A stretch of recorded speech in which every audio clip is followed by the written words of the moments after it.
شاید چین کے تھرو وہ کام ہو سکے اور ایران کو کسی حد تک کسی پوزیشن پر مائل کیا جا سکے. شاید ایران اس پوزیشن پر مائل ہو. یہ نہیں ہو سکتا کہ ایران اپنے جوہری پروگرام کے حوالے سے تمام باتیں امریکہ کی مان لے, تو اس میں کسی کا شامل ہونا ضروری ہے.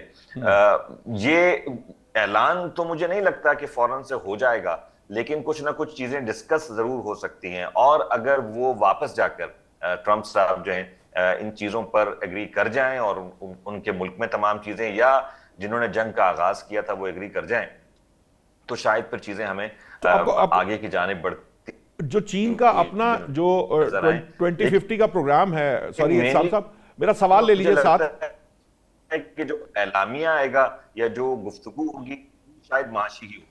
ٹھیک ہے, میرا سوال اس میں یہ لے لیجئے کہ ٹھیک ہے اوپر سے پردہ بات ہوگی, اعلان بھی نہیں ہوگا, لیکن آپ کو لگتا ہے کہ چین کی جو بات, چونکہ ایران نے چین کو بطور ضامن تسلیم کیا ہے, اس نے اعلان کیا ہے کہ چین بہتر ضامن ہو سکتا ہے, تو آپ کو لگتا ہے کہ چین اس معاملے کے اندر کیا گارنٹیئر بننے کی جو ہے وہ اس کے لیے حامی بھر سکتا ہے؟ بالکل بھر سکتا ہے. میرا خیال ہے کہ چین اب اس پوزیشن پر ہے کہ جہاں وہ کھل کر اس معاملے پر جو ہے وہ آگے آ سکتا ہے, لیکن وہ بھی اس کی بھی کچھ صورتیں ہوں گی. وہ ڈائریکٹ ایسے نہیں ہوگا, لیکن مجھے لگتا ہے کسی میکینزم پر پہنچنے کے لیے چین یقیناً آگے بڑھ سکتا ہے, چاہے فرنٹ پہ کسی کو رکھ لیں یا جس طرح سے بھی آپ چاہیں جو اب تک کے معاملات چل رہے تھے, کیونکہ بظاہر ایک کلیش تو ہے امریکہ اور چین کا.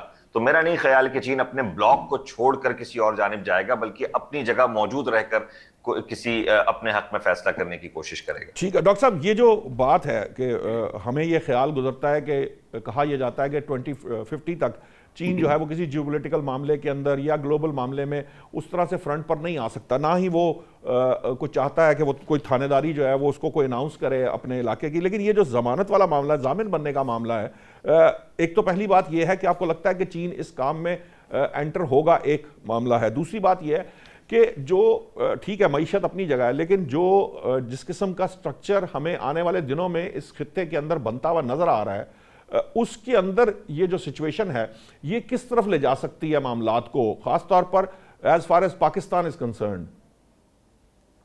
بہت بہت شکریہ نوشاد صاحب. دیکھیے ذرا چین کے اور امریکہ کے معاملے کو 2 سال پہلے جو اس معاملے پہ گفتگو ہو رہی تھی امریکہ میں, اس تناظر میں دیکھیے. جب یوکرین وار اپنی پیک پہ تھی تو اس وقت امریکن تھنک ٹینکس اور ان کے جو مبصرین ہیں وہ یہ کہہ رہے تھے کہ ہم سے یہ ایک اسٹریٹجک مسٹیک ہوئی کہ ہم نیٹو کو پش کر کے لے گئے یوکرین تک, اور رشیا اور چین اس کے نتیجے میں قریب آ گئے. جی, حالانکہ کرنا یہ چاہیے تھا کہ ہم چین اور رشیا کو علیحدہ کرتے اور ایک کو اپنی سائڈ پہ لے کے آتے, دوسرے کو علیحدہ کرتے. ٹھیک بات. ہم نے 2 بڑی طاقتوں کو اکٹھا کر دیا. اب اگر امریکہ اس مسٹیک کو کریکٹ کرنا چاہتا ہے تو پھر چین کو کچھ ایسی رعایات دینی ہوں گی جو کہ چین اور رشیا کے تعلقات جتنے بھی قریبی ہو چکے ہیں اس سے زیادہ ٹیمپٹنگ ہو, یعنی کہ وہ گاڈ فادر والی لینگویج میں کہ an offer which he cannot refuse. ٹھیک ہے جی, تو وہ کیا آفر ہو سکتی ہے؟ اب ایسی آفر تو دینی پڑے گی. ٹیرف بہت بڑی اٹریکشن نہیں ہے, اور 40, 50, 30% جو ٹیرفز ہیں وہ ٹیرف لگائیں گے, یہ ان کی کھاد روک لیں گے جو انہوں نے کیا چین نے. تو وہ دوسری, وہ ان کے پاس اپنی لیوریج ہے, چین کے پاس, امریکہ کے پاس اپنا لیوریج ہے. تو وہ وہاں تو بات نہیں بن رہی, وہ امریکہ نے ٹرائی کر کے دیکھ لیا. اب دوسرا یہ ہے کہ آئل سپلائی مڈل ایسٹ کی, ایران میں اور مڈل ایسٹ میں انفلوئنس, اس میں کتنا آپس میں لین دین کمپرومائز ہو سکتا ہے. پھر ساؤتھ چائنا سی کے اندر تائیوان پہ امریکہ کیا پوزیشن لے گا, کہ کتنا وہ پیچھے ہٹنے پہ تیار ہوں گے تائیوان کے معاملے سے. وہ اسٹرنگ آف پرلز جو ہے, وہ جو آئی لینڈ پہ ان کی پریزنس ہے, اس سے کتنا وڈرا کرنے پہ تیار ہوں گے, کیا معاملات ڈسکس ہوں گے. But primarily what I understand کہ رشیا اور چائنا کا جو کمبینیشن ہے اور ان کا یوریشیا میں اور مڈل ایسٹ کے معاملات میں بڑھتا ہوا انفلوئنس وایا ایران ریسنٹ وار, یہاں پہ ہی اسی وجہ سے یہ میٹنگ ڈیلے بھی ہوئی ممکنہ طور پہ، اور اب وہ کچھ نئی بات سوچ کے آئے ہیں. یہ اس جنگ میں چائنیز جو بھی تجربہ ہوا ہے ان کو پریزنس کا، اس کے بعد دیکھیے پچھلے ہفتے ایک سٹرائک کی امریکہ نے ایران پہ، آپ کو یاد ہے، اب سے 4-5 دن پہلے جی جی، رات وہ کو ایک سٹرائک، مختلف. جسٹ ون سٹرائک، اور اس کے بعد انہوں نے کہا کہ ہم اس سے آگے بات نہیں بڑھانا چاہتے. اس سٹرائک کے اندر ایک بڑی امپورٹنٹ چیز ہوئی. پچھلی جو راؤنڈ ہو رہا تھا اس میں ایران کے پاس ایئر ڈیفنس سسٹم نہیں تھا. جو لاسٹ ٹائم سٹرائک ہوئی ہے اس میں ایران کے پاس تہران میں ایئر ڈیفنس سسٹم تھا. اس کا مطلب ہے کہ جو سپلائی رشیا یا چائنا سے آنی تھی وہ آ گئی، ان ان پلیس ہو کی گئی. تربیت بھی ہو گئی، سو ایک ایکسٹینڈڈ رول تو ان دونوں طاقتوں کا ہے نا، چاہے وہ مخفی ہے، اس کو اوپنلی ایڈمٹ نہیں کر رہے، لیکن وہ بہرحال موجود ہے. سو ان سارے معاملات کو سامنے رکھ کے انہوں نے چل رہا ہے. پھر یہ اب انڈیا کی جو پوزیشن تھی، جو ٹاسک نے انڈیا کو دیا تھا، وہ ٹاسک اب امریکہ کو خود جا کے وہاں نیگوشیٹ کر کے پورا کرنا پڑا ہے. یعنی کنٹینمنٹ آف چائنا کا پروجیکٹ تو فارغ ہو گیا، ہاں جی، وہ انڈیا کے حد تک تو یقیناً فارغ ہو گیا. وہ ان کی حد تک فارغ ہو گیا، یعنی کہ کوڈ بھی فارغ ہو گیا. وہ جاپان اور آسٹریلیا کی حیثیت آپ نے دیکھ لی کہ ان کے ساتھ کیا کیا، تو کوڈ از نو مور. اور اب امریکہ کیسے اس معاملے کو ہینڈل کرے گا، کتنی رعایات دے گا وہ چائنا کو، وہ کون سی ایسی اٹریکٹیو آفر ہوگی جس سے وہ آپ کے خیال سے رشیا چائنا کہ کا. اب گیونگ پاکستان کا دیکھیے نا، تو نہیں. پاکستان کا تو آج میں نے آپ کے ساتھ وہ بھول گیا صبح اپنا آرٹیکل شیئر کرنا، اس میں میں نے اس کو چوک آؤٹ کیا ہے کہ پاکستان کا تو فورسڈ ریسیٹ ہو رہا ہے. That is the title of my article in Friday Times today. Forced reset ہو رہا ہے اسٹریٹجک اور ڈپلومیٹک فرنٹس پہ. ساؤتھ چائنا مارننگ پوسٹ میں 2 دن پہلے جو خبر لگی، جب 8 تاریخ کو لگی تھی خبر، جب یہ ہم سیلیبریٹ کر رہے تھے وکٹری اوور انڈیا، کہ چائنیز انجینئرز ٹیک پرسنل موجود تھے پاکستان میں جب یہ انہوں نے لانچ کی ایئر سٹرائک انڈیا نے. جی ٹھیک ہے، اس سے میسج کسے دیا گیا؟ انڈیا کو، کہ ہم پورے پاکستان کے ساتھ کھڑے ہوئے ہیں، اپنی ایمبیشنز اور اپنی یہ جتنی بھی آپ فیوچر کے اندر ایسی کوئی ایکٹیویٹی سوچ رہے ہیں اس سے دور رہیں. امریکہ کو کہ یہ ہمارے الائز ہیں، یہ ہمارے پارٹنرز ہیں، ان کے ساتھ آپ ایک حد تک ہی اپنے رومانس میں آگے جا سکتے ہیں. اور پاکستان کو کہ we were there when nobody else was there. ٹھیک ہے، 3 وے میسج ہے اس کے اندر. ٹھیک. That's how I interpret it. پھر دوسری طرف سے امریکہ کے اندر جو سی این بی میں رپورٹ چھپی CBS. کہ جی پاکستان نے سی بی ایس، تو اس میں کہ پاکستان نے ایرانی جہاز فائٹر جیٹس جو ہیں اپنے آپ پارک کیے ہوئے تھے ہماری سٹرائکس کے دوران. وہ پاکستان کی وزارت خارجہ نے تو اس کو ڈسمس کر دیا کہ جی بوگس ہے. لیکن وہ سینٹ میں بھی آپ ڈسکس ہوئی ہے.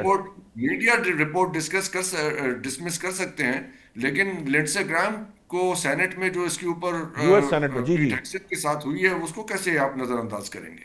نہیں، لیکن اس نے جو پیٹر وہ جو ہیں وہاں پر بھی انہوں نے جو لنڈسے کے آرگیومنٹ کو انہوں نے ریفیوٹ کیا، اور انہوں نے کہا کہ نہیں، پاکستان نے ان تمام معاملات کو وہ نگیٹ کر دیا. انہوں نے کہا کہ یہ اس میٹر پہ میں بات نہیں کرنا چاہتا، بیچ میں کہا، لیکن پھر انہوں نے یہ بھی کہہ دیا. اس پہ بھی اس والے معاملے پہ بھی یہ بھی میرا خیال ہے اس پہ بات کرتے ہیں. لیکن فیضی صاحب میں چاہوں گا پہلے پاکستان ایک کراس روڈ پہ ہے. اچھا اپنی ڈائریکشن، اب وہ دن چلے گئے بیلنسنگ ایکٹ اور ایمبیگوٹی رکھنے والے کہ اس کو بھی خوش رکھیں اس کو بھی رکھیں. ایک فیصلہ کرنا پڑے گا. اور آپ دیکھیے گا آنے والے دنوں میں، آپ کو یاد ہے آپ سے 1 مہینہ پہلے کہا تھا کہ 2-3 مہینے کے بعد دیکھیے گا کہ یہ ڈیسیجن لینا پڑے گا. The time is arriving fast. ٹھیک ہے، یہ فیصلہ کرنا پڑے گا. ٹھیک ہے، اس پہ بھی بات کر. فیضی صاحب، یہ جو معاملہ ہے اب، اگرچہ کہ یہ ادھر سے جو ہمارے اسرائیلی پرائم منسٹر صاحب ہیں نیتن یاہو صاحب، وہ ایک بات کہتے ہیں، کو بیسمنٹس کی بات اور یہ وہ کہ امریکہ اور اسرائیل کے تعلقات پاکستان خراب کرانے کی کوشش کر رہا ہے. ساتھ ہی ایک کمپین شروع ہوتی ہے, وہاں پہ وہ ایکزیوز ہو یا وہ سی بی ایس ہو یا امریکی چینلز ہوں, وہاں پہ اس قسم کی گفتگو ہوتی ہے, اور اس کی بنیاد پر جو ایک سینیٹر لنڈزے ہے وہ ویسے ہی پاکستان سے خائف رہتے ہیں, وہ کوئی آرگیومنٹ کر دیتے ہیں. کیا یہ طریقہ کار ہے؟ ایک تو پہلی بات یہ ہے کہ اس کو چیک کرنا اور جج کرنا بھی ضروری ہے کہ ایسا کیوں ہو رہا ہے, کیونکہ انڈیا جو ہے وہ تو ابھی تک ہار کھائے بیٹھا ہے ہم سے, اس نے کہیں نہ کہیں تو اپنا بدلہ نکالنے کی کوشش کرنی ہے, ایک وہ والا ایلیمنٹ بھی ہے. لیکن جو یہ بات کہی ہے ڈاکٹر صاحب نے, یہ بڑی امپورٹنٹ ہے کہ پاکستان اپنے آپ کو ایک طرح سے فورس ریسیٹ کہیں, چاہے فورس پہ مانے یا نہ مانے, لیکن ریسیٹ کی بات ہے. یعنی ہماری جو پالیسی میں تبدیلی آ رہی ہے, یہ تو بعد میں فیصلہ کر لیں گے, اس پہ بات کر لیں گے کہ ہم کس کے ساتھ کھڑے ہیں, لیکن یہ بات طے ہے کہ ہماری فارن پالیسی کے اندر اور ہماری انٹرنل پالیسی میں بڑی ڈراسٹک چینجز کی گئی ہیں, اور وہ چینجز ہی ہیں جس کی بنیاد پر ہمیں آج یہ جو ہم آج جو انجوائے کر رہے ہیں اسٹیٹس, یہ پاکستان کو یہ اسٹیٹس مل پایا ہے. دیکھیے رشاد بھائی, بڑی اچھی گفتگو ہوئی مجھ سے پہلے, لیکن دو تین چیزیں بڑی اہم ہیں کہ اگر ہم تبدل دیکھیں تو اس میں ہم یہ دیکھ رہے ہیں کہ ڈونلڈ ٹرمپ ابھی بیجنگ پہنچے, لیکن اس سے پہلے جنوبی کوریا کے اندر امریکہ اور چین کے مابین ایک طرف امریکی وزیر خزانہ تھے اور ایک طرف چائنا کے ڈپٹی پرائم منسٹر تھے. 3.5 گھنٹے ان کی ملاقات جاری رہی اور انہوں نے کھلے دل سے اپنے تجارتی معاملات کو ڈسکس کیا.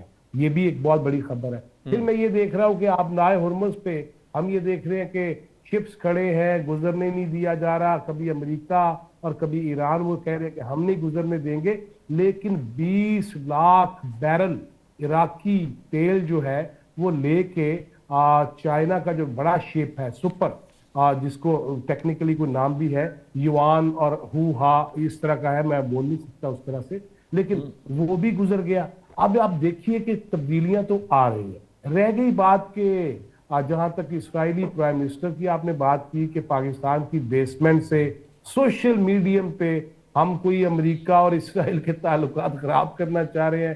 میں حیران ہوں کہ ایک ایسا ملک جس کو بڑا زوم بھی ہو, جس کو بڑا یہ بھی اس کے ذہن میں فطور ہو, خناس ہو کہ وہ امریکہ کے ساتھ مل کے پوری دنیا کو فتح کر سکتا ہے, وہ بھی ناکامی ہوئی. ایران پہ حملے کی صورت میں بھی ناکامی ہوئی.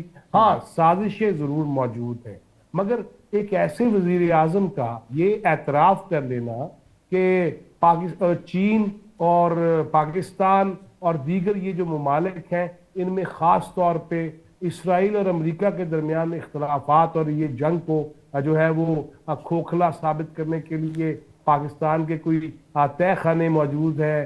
میں تو حیران ہوں کہ وہ آپ کو یاد ہوگا, رانا صاحب کو بھی یاد ہوگا, 80s کے دور میں نا جب Islami Jamiat Talaba, M S F, P S F اور دیگر تنظیمیں آپس میں جب لڑا کرتی تھی نا تو وہ کہتے تھے منصورے دے طے خانے جو ہو گیا ہے, یا مسلم لیگ ہاؤس کے طے خانے میں یہ ہو گیا ہے. مجھے تو یہ بڑی سچی باتیں لگ رہی ہیں کہ جب انٹرنیشنلی معاملات, اور ابھی ڈاکٹر صاحب بالکل ٹھیک کہہ رہے تھے کہ ہمیں انٹرنیشنلی جو ری الائنمنٹ ہو رہی ہے, بلکہ میں کہہ رہا ہوں کہ ری بیلنسنگ ہو رہی ہے, اس کے اندر یہ دیکھنا پڑے گا. اور یہ نہیں ہو سکتا کہ چین کو جو ہے وہ کسی بھی طریقے سے آپ امریکہ سائڈ پہ کر سکتا ہے, بلکہ اسی لیے ڈونلڈ ٹرمپ وہاں جا رہے ہیں, اور خاص طور پہ ہندوستان. اور میں آپ کی وساطت سے آج یہ بات بھی کر دوں کہ ابھی دیکھیے گا پاکستان کے خلاف مزید سازشیں سامنے آئیں گی, وہ کسی نہ کسی صورت میں فتنۃ الخوارج کی صورت میں آ سکتی ہیں. اور میں یہ بھی بتا دوں کہ ایک بہت مخصوص لابی جو یہاں پہ اقلیتوں کی بات کرتی ہے اور نام اسلام کا استعمال کرتی ہے, ان کی طرف سے بھی ابھی بہت ساری چیزیں ابھی دنیا میں آنی ہیں کہ وہ جو ختم نبوت کے منکرین ہیں ان کی طرف سے بھی, یہ میں آن ریکارڈ کہہ رہا ہوں کہ یہ وہ چیزیں ہیں جس کو تیار کیا جاتا ہے. معذرت میں آپ کو ٹوک رہا ہوں, معذرت مجھے بریک کا کہا جا رہا ہے, بریک سے واپس آتے ہیں تو آپ اپنی بات ضرور کمپلیٹ کر لیجئے گا. میں معذرت چاہوں گا آپ کو, مجھے ٹوکنا پڑا. پھر رانا صاحب سے بھی تھوڑی گفتگو کریں گے ذرا بھارت کے پرسپیکٹیو کے اندر, اور یہ جو نیکسس ہے اسرائیل بھارت کا, اس پر بھی بات کرتے ہیں, لیکن پہلے لیتے ہیں بریک. ویلکم بیک ناظرین. بریک پہ جانے سے پہلے ہم بات کر رہے تھے کہ اس وقت جو پاکستان کے اندر جو تبدیلیاں آ رہی ہیں اور انٹرنیشنل سطح پہ جو پاکستان کے جسے کہہ لیجیے رول میں جو ایک ڈفرنس آیا ہے اس پر بات کر رہے تھے, گفتگو کر رہے تھے. سوری جواد فیضی صاحب، میں چاہوں گا فیضی صاحب اپنی بات کمپلیٹ کر لیجئے، پھر ہم رانا صاحب کی طرف جائیں گے اور بھارت کا جو کردار ہے، اسرائیل کا کردار ہے، وہ دیکھیں گے اس معاملے کے اندر کیا رہتا ہے۔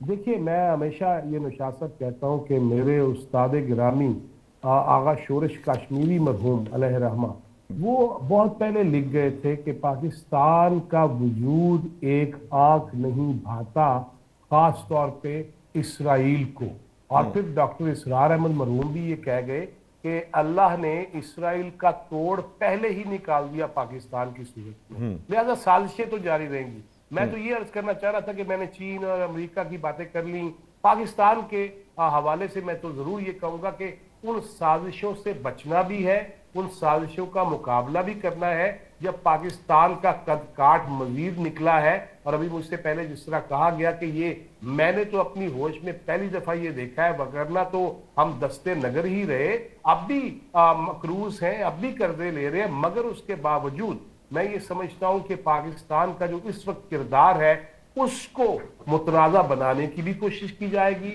اس کو کم کرنے کی بھی سازش کی جائے گی، اور خاص طور پہ اسرائیل اور ہندوستان اور کچھ ہمارے دوست نما جو دشمن ممالک ہیں وہ بھی یہ ٹرائی کریں گے۔ میں ہمیشہ یہ کہتا ہوں نشاط بھائی، آپ کو میرا پتہ ہے کہ ہمیں اس وقت تو ہم اس نقطے پہ کھڑے ہیں، اس جگہ پہ کھڑے ہیں جہاں ہمیں نہ گریٹر اسرائیل چاہیے، نہ اکھنڈ بھارت چاہیے، اور نہ ہی گریٹر ایران کے ہم حامی ہو سکتے ہیں۔ ہر ملک کو اپنی حدود و قیود میں رہنا ہوگا، ہر ملک کو اپنے عوام کی فلاح و بقا کے لیے اور ان کی بہتری کے لیے کام کرنا ہوگا۔ اس وقت جو صورتحال ہے ڈیفینیٹلی پاکستان کا قد کاٹ بہت بلند ہے، مگر اس میں جو سازشیں سامنے آئیں گی اس سے ہمیں بخوبی آگاہ رہنا چاہیے، وگرنہ یہ آپ کو لگتا ہے کہ جو موجودہ حکومت ہے فیض صاحب، وہ آپ کو لگتا ہے کہ موجودہ حکومت جو ہے وہ اس چیز کے لیے تیار بھی ہے اور ان کے ہاں ریئلائزیشن بھی ہے اس چیز کی کہ اب انہوں نے کن کن چیزوں کو فیس کرنا ہے؟ وہ ہم سے زیادہ تیار ہے، اور آپ نے فیلڈ مارشل صاحب کی گفتگو بھی سنی مارکہ حق کے جشن کے موقع پر، فتح کے موقع پر اور سجدہ شکر بجا لانے کے بعد میرا تیقن ہے، باقی ضیاء الحق بھی رہے اس دنیا دے وچ اور باقی بھی رہے، ایوب خان بھی رہا ہے، مشرف بھی رہا ہے، لہذا میرا ابھی تک تو یہ تیقن ہے کہ جس کے سینے میں قرآن ہے وہ ہم سے زیادہ بہتر سمجھ بھی رہا ہوگا اور اس کو پتہ بھی ہے۔ باقی اللہ خیر رکھے، اللہ مجھے معاف رکھے، اگر میں غلطی پہ ہوا تو مجھے بعد میں معاف کر دیا جائے۔ ٹھیک ہے، آپ کو معاف کر دیں گے رانا صاحب، تو خاص طور پر کیونکہ آپ کی پرانی دوستی ہے، آپ تو معاف کر ہی دیں گے جواد صاحب کو۔ ڈاکٹر صاحب کا پتہ نہیں ہے اور اتسام صاحب کا بھی پتہ نہیں ہے، میں بھی رانا صاحب کے پیچھے پیچھے معاف کر ہی دوں گا۔ اب معاملہ رانا صاحب، معاملہ یہ ہے کہ یہ جو سازشیں ہیں، بھارت اور اسرائیل کا نیکسس کسی سے چھپا نہیں ہے، یو اے ای بھی اس میں شامل ہو چکا ہے، یہ ایک بلاک ہے نظر آ رہا ہے۔ ہمارے ہاں ایک بڑی تبدیلی جو ہے وہ خطے کے اندر سامنے نظر آ رہی ہے، اس پہ ڈیبیٹ بھی ہوتی ہے، ہمارا کردار بھی اس کے اندر ایک جیسے کہہ لیجئے اہم کردار ہمارا موجود ہے ایک مڈل پاور کے طور پہ۔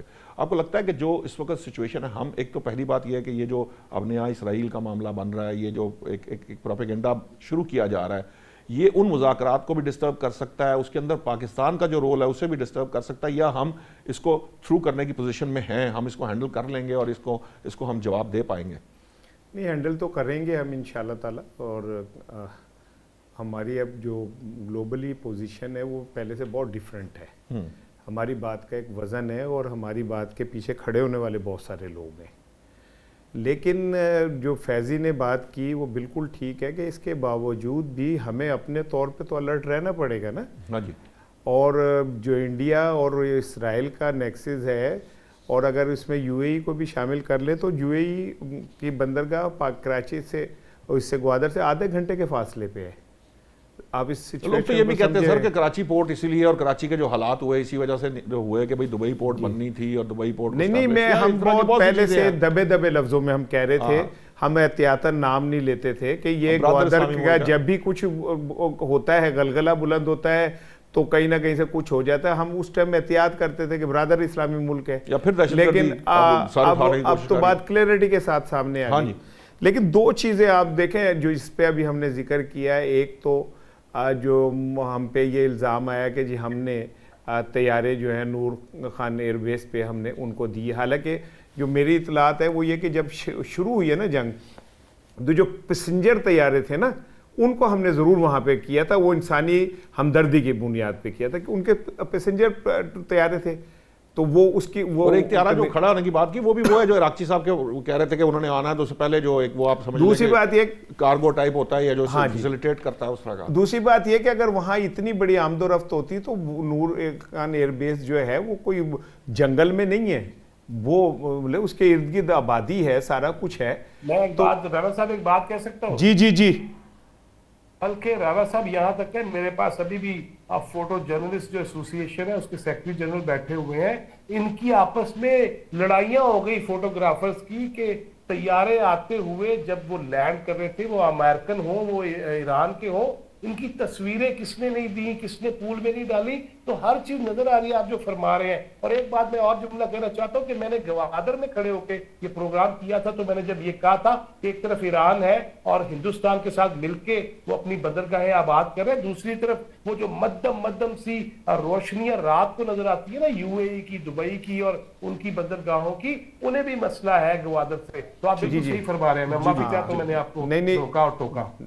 نہیں کوئی وہ ایسی بات نہیں، وہ آپ نے ذرا زیادہ بہتر بتا دی کہ وہاں کے لوگوں کے جو ارد گرد کے لوگ ہیں صحافی ہیں، لہٰذا یہ ایسی کوئی چیز نہیں ہے. دوسرا جو اسرائیلی وزیر اعظم ایک نیا نیریٹو لے کے آ رہا ہے نا کہ جی پاکستان نے ہمارے خلاف لابنگ کی یا پاکستان نے ہمارے خلاف، امریکہ میں ایک نیریٹو جو ہے پاکستان تو اسرائیل کے خلاف ہے، برملا اظہار کرتا ہے. وہ یہ کہتا ہے کہ وہ تو اوپن بات کرتا ہے. نہیں وہ یہ کہتا ہے کہ امریکیوں میں نفرت پیدا کی ہمارے حوالے سے. ان کے کرتوت ماشاءاللہ اتنے ہیں کہ وہ اس کے لیے کسی کو پیدا کرنے کی ضرورت نہیں ہے. کوئی بھی سنسیبل آدمی دنیا کو وہ نفرت ہی کرے گا جو کچھ اسرائیل کرتا ہے. دیکھیں بات یہ کہ وہ کھوتی تو ڈگ پہ ہے تو غصہ کو میں آرتوں نے کڑن دے. ٹھیک ہے، تو ہمیں اس کے لیے تیار رہنا چاہیے.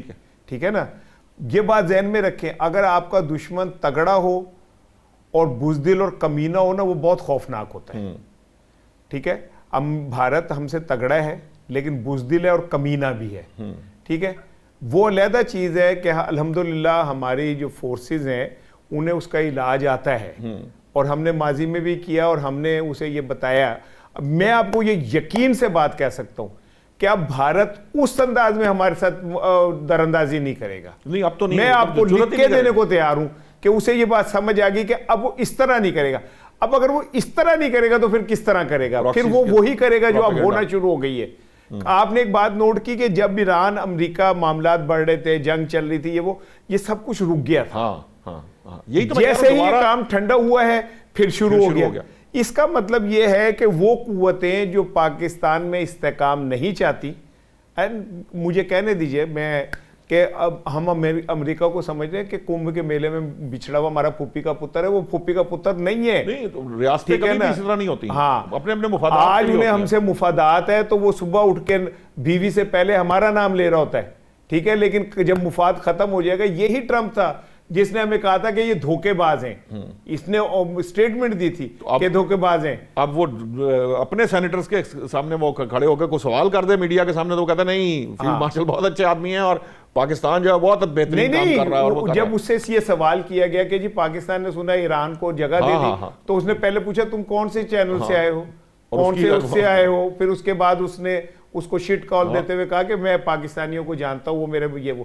لیکن میں ٹرمپ پہ بالکل یقین نہیں کرتا. ٹھیک ہے نا، میں یہ سمجھتا ہوں، یہ ابھی میں جب آیا ہوں تو مجھے وہ نام نہیں، جنہوں نے بہت اچھی وہ تجزیہ کر رہے تھے کہ ہمیں ایک لائن تو لینی ہے، لیکن میں یہ سمجھتا ہوں کہ ہمیں کسی شکل میں بھی چین سے دور نہیں ہونا چاہیے.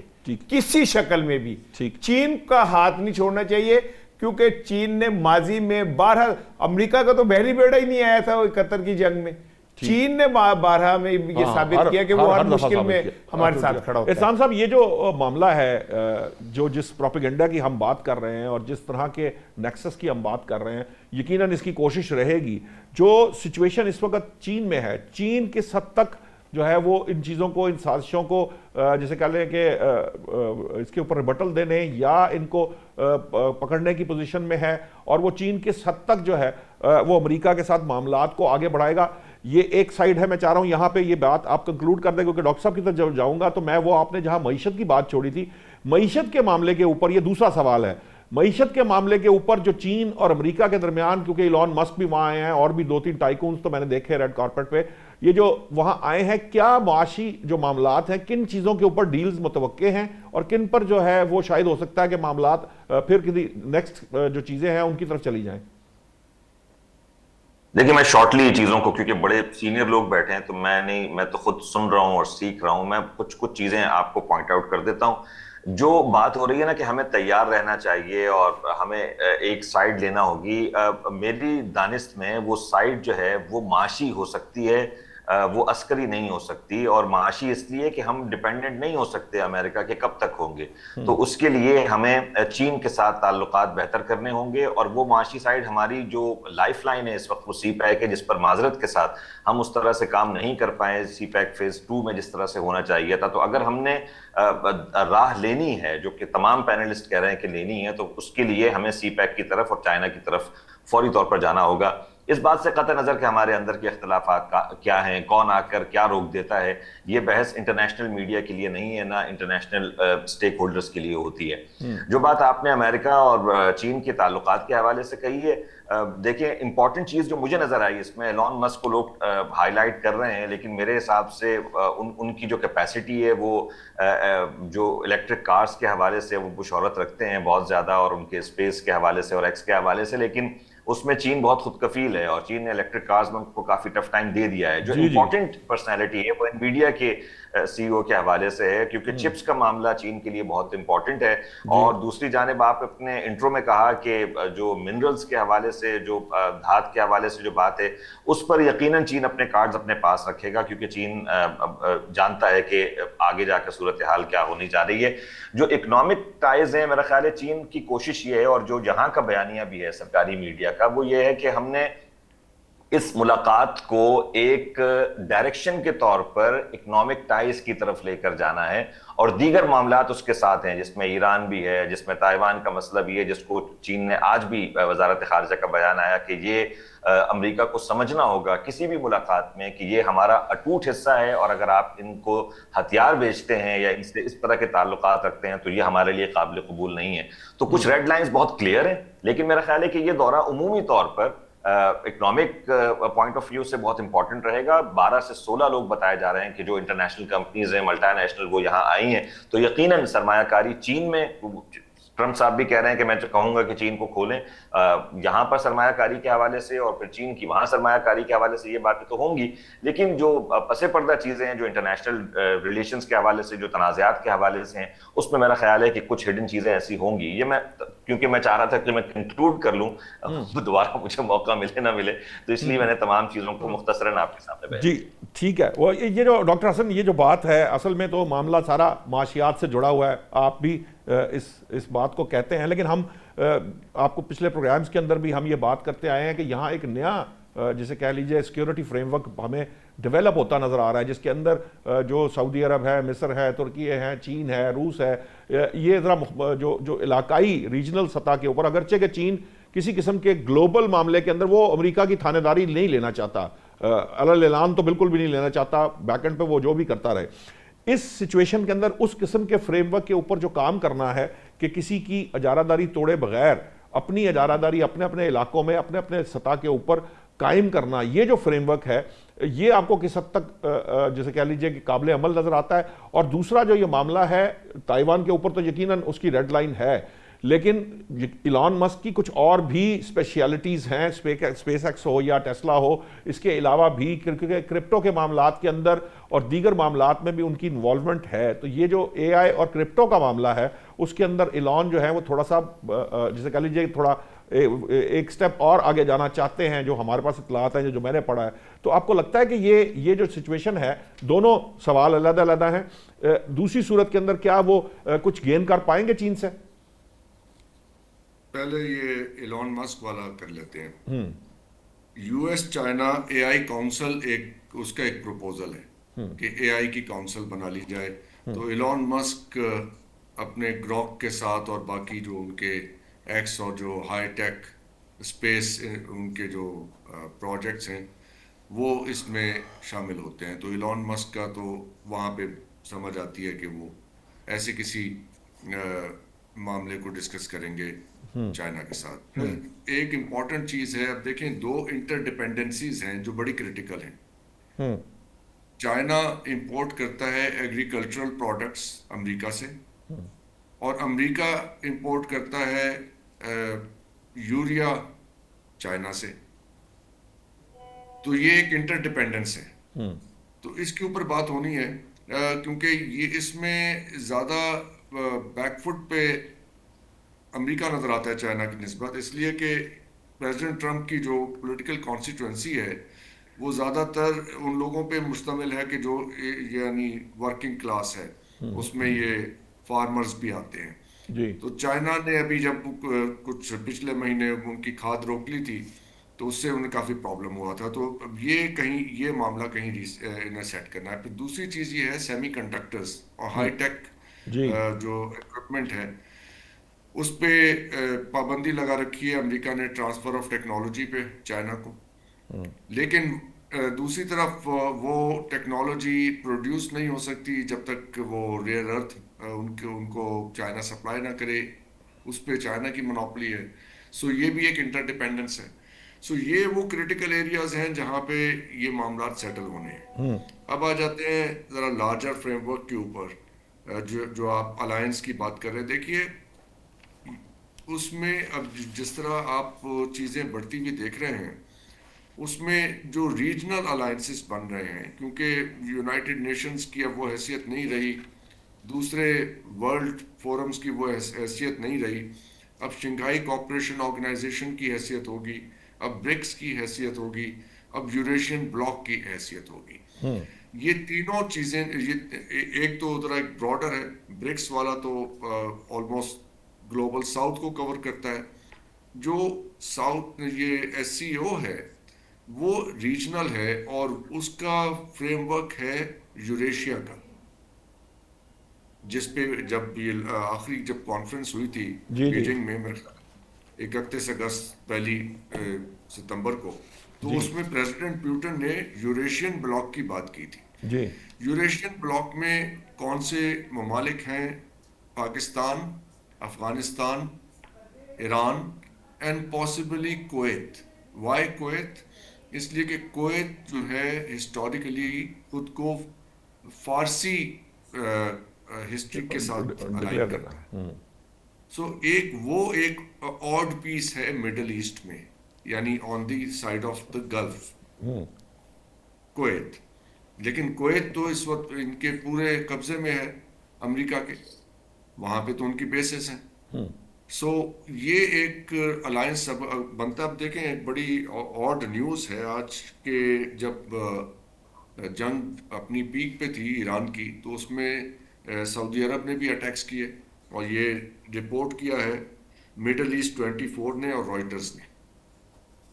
سعودی عرب کیریڈ آؤٹ اٹیکس آن ایران. جب انہوں نے آئل فیسلٹیز پہ حملہ کیا تو سعودیز نے بھی اسٹرائک بیک کیا. لیکن اس کو پبلسائز کس نے نہیں کیا؟ ایران نے نہیں کیا اس معاملے کو. تو ایران نے ریسٹرینٹ اس میں ایکسرسائز کی، انہوں نے اس معاملے کو بڑھایا نہیں ان کے ساتھ، سعودیز کے ساتھ، اور یو اے ای نے بھی ان کو اٹیکس کیے. سو بہت ساری چیزوں کو بہت جو آہستہ آہستہ ہمارے سامنے آ رہی ہیں، دبا کے رکھا گیا تھا، بٹ وہ بیہائنڈ دا سین ہو رہی تھی. اب اس میں ذرا پاکستان کی سچویشن دیکھیے. ہمارا ڈیفنس پیکٹ ہے سعودی عرب کے ساتھ، اور اب رپورٹس یہ ہیں کہ پاکستان نے ایرانی جیٹس کو بھی شیلٹر کیا. So we are on both friendly on both sides. یہ اب بیچ میں رپورٹ آ گئی ہے کہ یہ سعودیہ اور نے ایران کو بھی اٹیک کیا ہوا تھا. So it must have been a very difficult situation for Pakistan. لیکن ڈاکٹر صاحب یہ کہا نہیں نہ جا سکتا کہ یہ رپورٹس درست بھی ہیں کہ نہیں ہیں، کیونکہ بہت ساری چیزیں تو اب آپ کو پتا ہے نا کہ اس وقت یہی تو بات ہے کہ یہ پروپیگنڈا اور سازش کے معاملات. ہم تو یہ نہیں کہہ رہے کہ ایسا ہوا تھا، جو میڈیا میں رپورٹڈ ہے ہم اس کا سورس بتا رہے ہیں، مڈل ایسٹ 24 اور رائٹرز. ٹھیک ہے. تو اب یہ کام پاکستان کا تو نہیں ہے کہ اس کو ڈسمس کرے اس رپورٹ کو، یہ تو سعودی گورنمنٹ کرے یا ایران کرے. یہ ہماری ذمہ داری، ہمارے فارن آفس کی ذمہ داری تو نہیں ہے کہ اس رپورٹ کے اوپر تبصرہ کرے. وہ تو جن کے درمیان ہوئی ہے وہ پوزیشن لینا کہ ایسا ہوا یا نہیں ہوا. ہمارے سامنے جو سچویشن ہے ہم تو اس کو دیکھ رہے ہیں، اور جب تک اس کا ڈینائل نہیں آتا کنسرن پارٹیز کی طرف سے it stands its grounds.